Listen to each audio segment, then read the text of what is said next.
పాపం నీకోసం గంటల తరబడి రెడీ అయితే అంత మాట అనేసావు.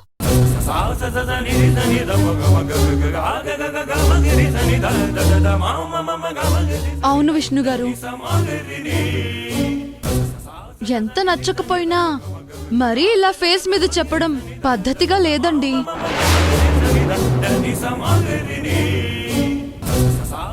పాపం మీకోసం అంతలా రెడీ అయి వస్తే మీరు పద్మావతి గారిని డిసప్పాయింట్ చేశారు.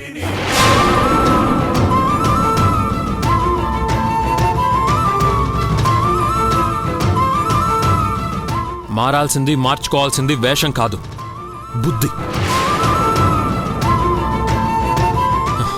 అయినా నిన్నిలా తయారవమని ఎవరు సలహా ఇచ్చారు? ఆ, ఆ, ఆ, ఆ, అందంగా తయారవటం కోసం ఆడపిల్లకు ఒకళ్ళు సలహా ఇవ్వాల తమ్ముడు.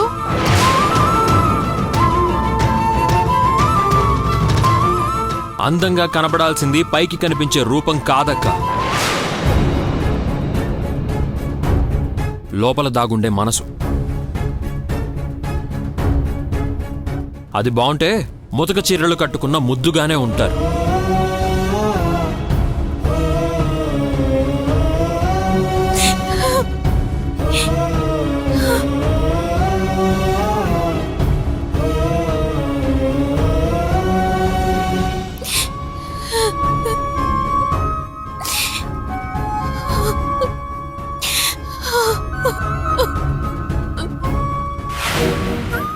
చాలా చండాలంగా ఉంది.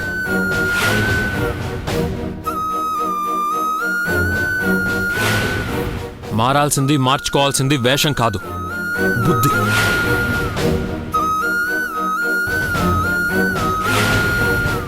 అందంగా కనబడాల్సింది పైకి కనిపించే రూపం కాదక్క, లోపల దాగుండే మనసు. అది బావుంటే ముతక చీరలు కట్టుకున్న ముద్దుగానే ఉంటారు.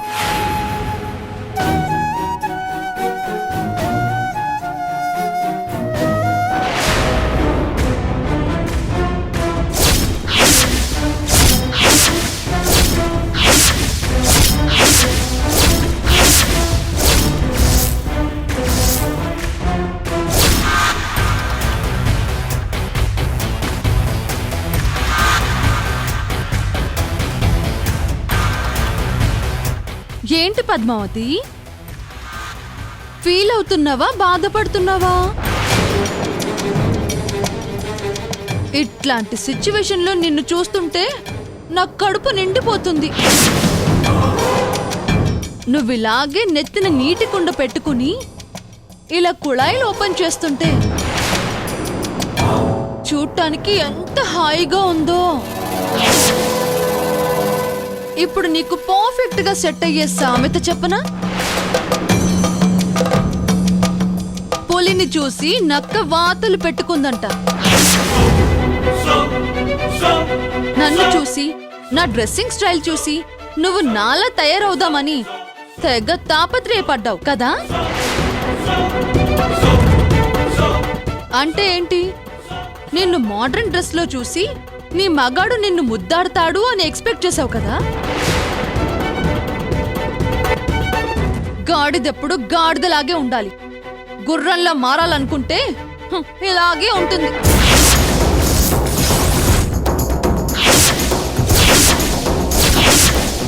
ఏంటి ఆ చూపు? నన్ను కొట్టాలనిపిస్తుందా? కొయ్యాలనిపిస్తుందా? చంపేయాలనిపిస్తుందా? అస్సలు తగ్గదు పద్మావతి. నువ్వు గోడకు కొట్టిన బంతిలా నిన్ను ఎంత టార్చర్ పెడుతున్నానో నువ్వు కూడా నా మీద అంతే రేంజ్ లో రివెంజ్ ప్లాన్ చేయి. అపోజిషన్ ఎంత స్ట్రాంగ్ గా ఉంటే నాకంత కిక్ వస్తుంది. అలా కాకుండా ఇలా మూలకి విసిరేసిన మట్టి ముద్దలా ఉండిపోయావనుకో సీన్ చాలా చప్పగా ఉంటుంది. కమాన్, చీర్ అప్.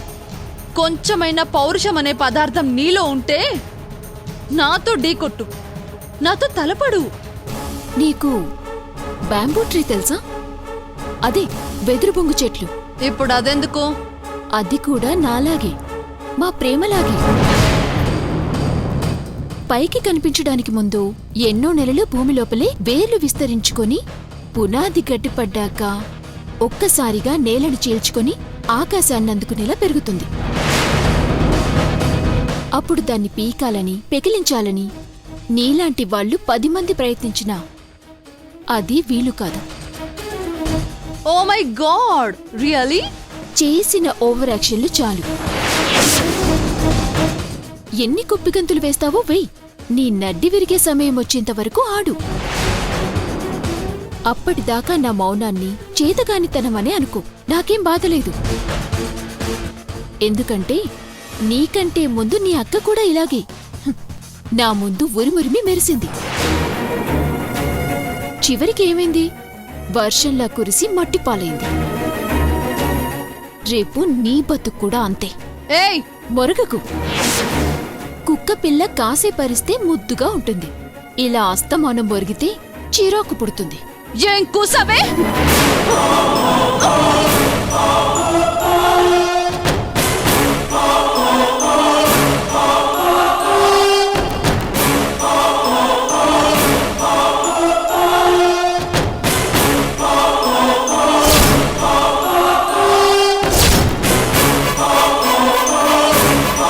ఏయ్, వదులు. ఏంటి ఈ మాత్రానికే? హ? మట్టి నిప్పిసికి మంటలో కాల్చి గలగలమనే గాజులు తయారు చేసిన చేతులేవి. నాతో మాట్లాడేటప్పుడు కాళ్ళు చేతులు దగ్గర పెట్టుకుని మాట్లాడటం నేర్చుకో, లేదంటే విరిచేస్తాను.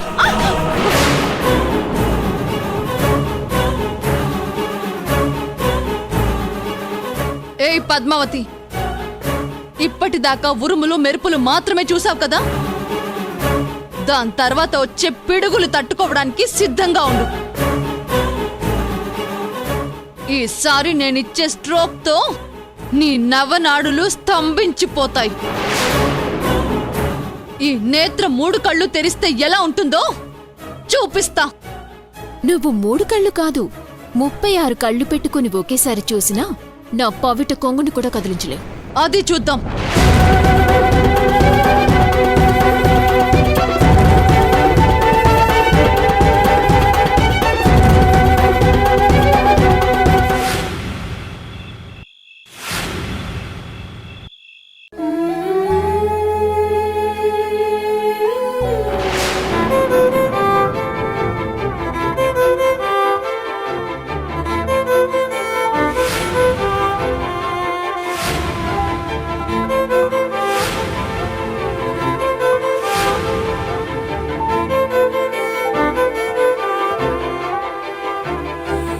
ఏంటి పద్మావతి, ఫీల్ అయ్యావా?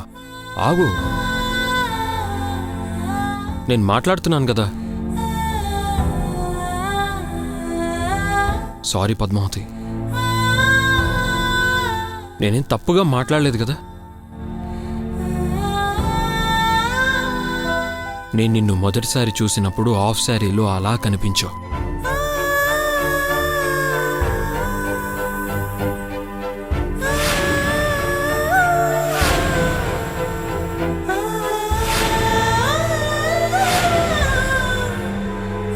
అప్పటి నీ రూపం నా కళ్ళల్లో ఎప్పటికీ అలాగే నిల్చుంటుంది. నాకు నువ్వు అలా ఉంటేనే ఇష్టం పద్మావతి. ఈ మోడ్రన్ మెరుపులు మెరుగులు, ఈ ఆర్టిఫిషియల్ మేకప్లు నీకెందుకు చెప్పు?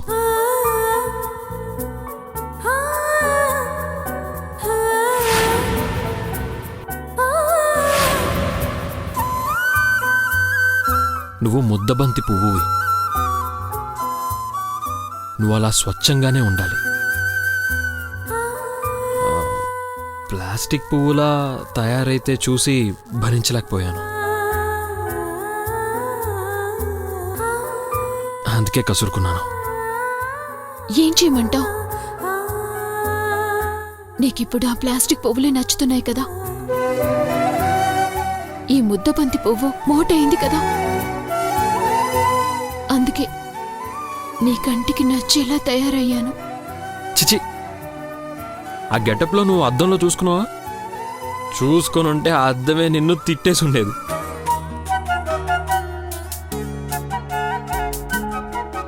అయినా నీకు అంతగా వేసుకోవాలనిపిస్తే మంచి మంచి చూడీదార్స్ నేనే కొనిస్తాను. నీకు సూట్ అయ్యేలా డిజైన్ చేయిస్తాను, సరేనా? ఇంకెప్పుడు అలాంటి హారర్ మూవీస్ మాత్రం చూపించుకో.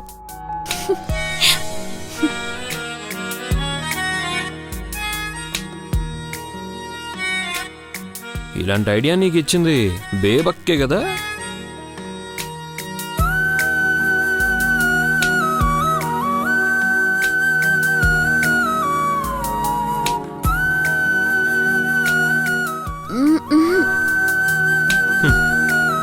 బేబక్కే. ఎందుకంటే నీకుగా ఇలాంటి ఐడియాలు రావని నాకు తెలుసు. ఎందుకు పద్మావతి వాళ్ళు వీళ్ళు చెప్పింది విని నిన్ను నువ్వు మార్చుకోవాలని చూస్తావు? నువ్వుగా ఉండు, సరేనా? Very good. మరి నాకు నచ్చినట్టు నువ్వెప్పుడుంటావు సీనయ్య? ఇప్పుడు బానే ఉన్నాను కదా. ఏ ఈ షర్టు ప్యాంటు నాకు కరెక్ట్గానే సెట్ అయ్యాయి కదా. నేను అడుగుతుంది ఇలా పైకి కనిపించే రూపం కాదు, లోపల నీ లోపలుండే అసలు మనిషి గురించి. నాకు నచ్చిన నేను మెచ్చిన సీనయ్య గురించి.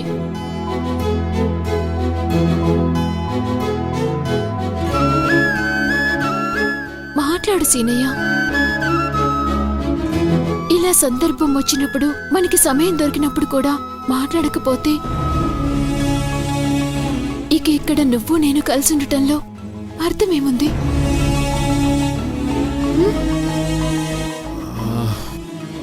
మళ్ళీ మొదటికొచ్చావేంటి పద్మావతి? నేను మొదట్లోనే ఉన్నాను సీనయ్య, నువ్వే అక్కడికి రావటం లేదు. రా సీనయ్య, దిగిరా. నువ్వు మొదటిసారి చూసినప్పుడు నేనెలా ఉన్నానో ఇప్పుడు కూడా అలాగే ఉన్నాను కదా. నా మాటలో, ప్రవర్తనలో, వేషంలో, భాషలో ఎలాంటి మార్పు లేదు కదా. మరి నన్ను అక్కడే ఉంచి నువ్వెందుకు సీనయ్య నాకు దూరంగా వెళ్ళిపోతున్నావు, దూరం అయిపోతున్నావు?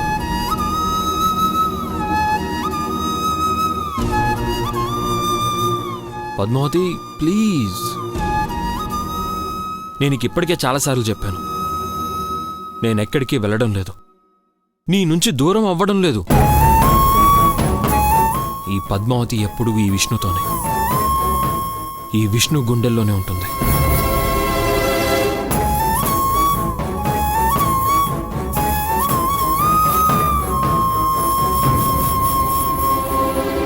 పద్మావతి చాలు సీనయ్య, మనం మాట్లాడుకుంది చాలు. ఇంతకంటే ఎక్కువ మాట్లాడితే ఎలాంటి ఆన్సర్ వస్తుందో కూడా నాకు తెలుసు. సరే, నీకు నచ్చినట్టే, నువ్వు చెప్పినట్టే నేనుంటాను.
నేత్ర,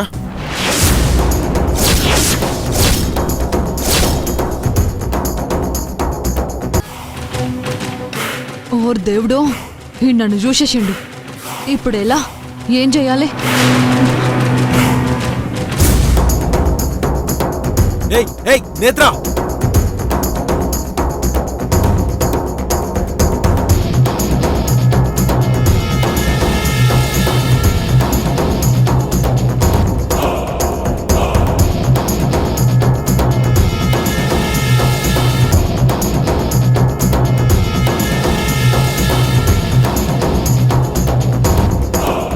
నేత్ర,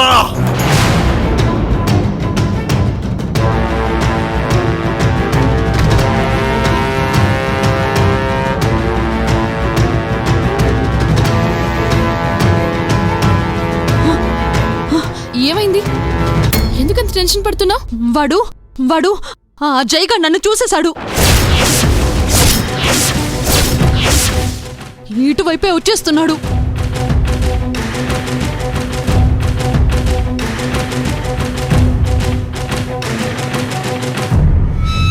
అవునా? మరిప్పుడెలా? అదే అర్థం కావట్లేదు. వాడికి నేను దొరికానంటే నన్ను బతకనివ్వడు. నా పని అయిపోయినట్టే. మరేం చేద్దాం?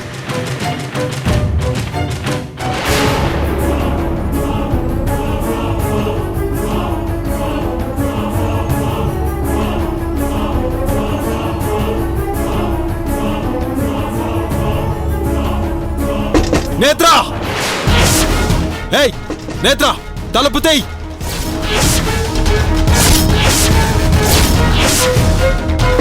ఏయ్ నేత్రా!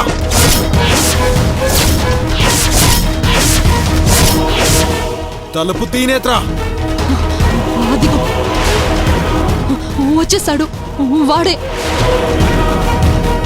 నిన్నే. తలుపు తీయ్. ఏయ్ నేత్రా, నేను నిన్ను చూశాను. మర్యాదగా డోర్ తీయ్. ఇక నా నుండి తప్పించుకోలేవు.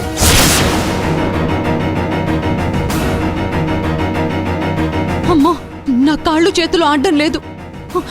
వీడికి మాత్రం దొరకకూడదు. నువ్వేం టెన్షన్ పడకు.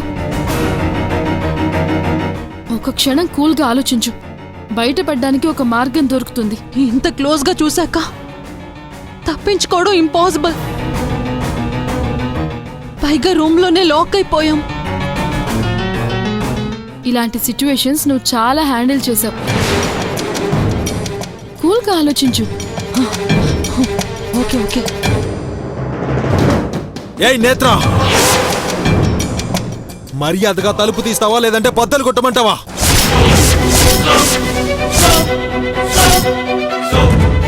లోపలున్నది నువ్వేనని నాకు తెలుసు.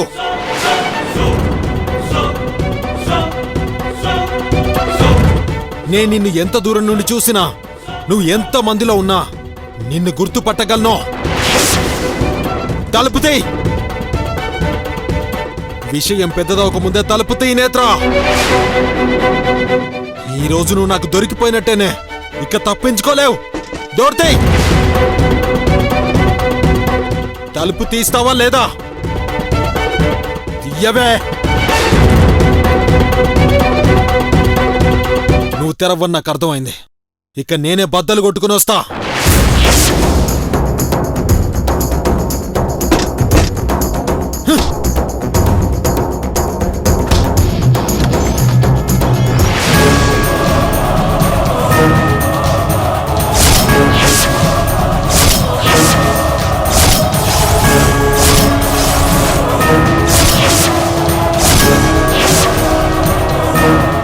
మీరు ఏంటండి ఎనీ ప్రాబ్లం? ఈ రూమ్ లోకి నేత్ర వచ్చిందండి. ఏయ్ నేత్ర! ఏయ్ నేత్ర! ఏ హలో, ఏంటండి ఇది? ఒక అమ్మాయి రూమ్లోకి ఇలా దౌర్జన్యంగా వచ్చేస్తారా? సెన్స్ లేదా? సారీ, నేను వచ్చింది నేత్ర కోసం. ఏయ్ మీకేమైనా మైండ్ పోయిందా? నన్ను ఎదురుగా పెట్టుకొని నా కోసం వచ్చానన్నారు. నన్ను వదిలేసి రూమ్లోకి వెళ్తారేంటి? ఇంతకు ముందే చెప్పాను కదా నేనే నేత్రాని. మళ్ళీ అడుగుతారేంటి? నేను చెప్పే నేత్ర మీరు కాదండి. అయితే రూమ్లో ఉన్నది నేనొక్కదాన్నే.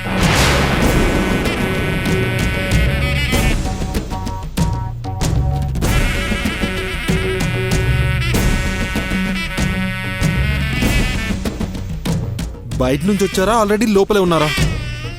బయట నుండి. అది ఈ డ్రెస్లోనే వచ్చాను. Any doubts? అవునా? మీరే ధ్యాసలో ఉన్నారో, ఎవరి గురించి ఆలోచిస్తున్నారో నాకు తెలీదు. ఈ రూమ్లో ఉన్నది నేను మాత్రమే. మరి ఇంతసేపు తలుపు కొడుతున్నా తీయరేంటండి? అన్ని విషయాలు మీకు చెప్పాలా? Okay okay, sorry. మీరు వెళ్తే నేను తలుపు వేసుకుంటాను.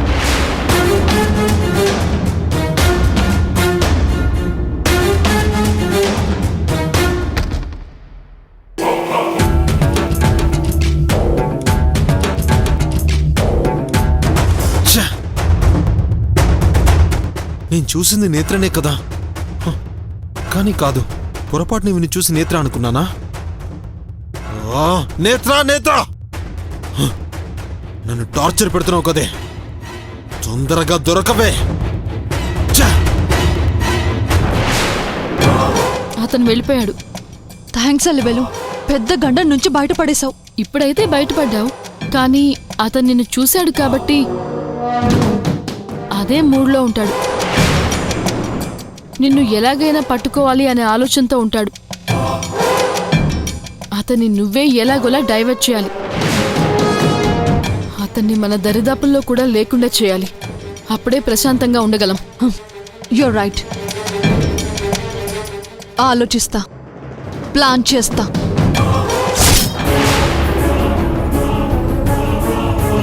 ఏయ్, నేత్ర, ఏయ్ నేత్ర, ఆ జైగాన్ని వెంటనే నా నుంచి డైవర్ట్ చేయాలి. ఈ సరౌండింగ్స్ లోకి రాకుండా చేయాలి. ఎలా ఎలా ఏం చెయ్యాలి? నేను నిన్ను చూశాను. నేను నిన్ను ఎంత దూరం నుండి చూసినా, నువ్వు ఎంత మందిలో ఉన్నా నిన్ను గుర్తుపట్టగలను. తలుపుతే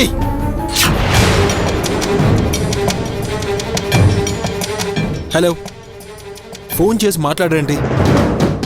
నీ గొంతు విని చాలా రోజులైంది కదా, అందుకే నీ వాయిస్ వినబడగానే చిన్న షాక్ కొట్టినట్టయింది జై. నేత్ర,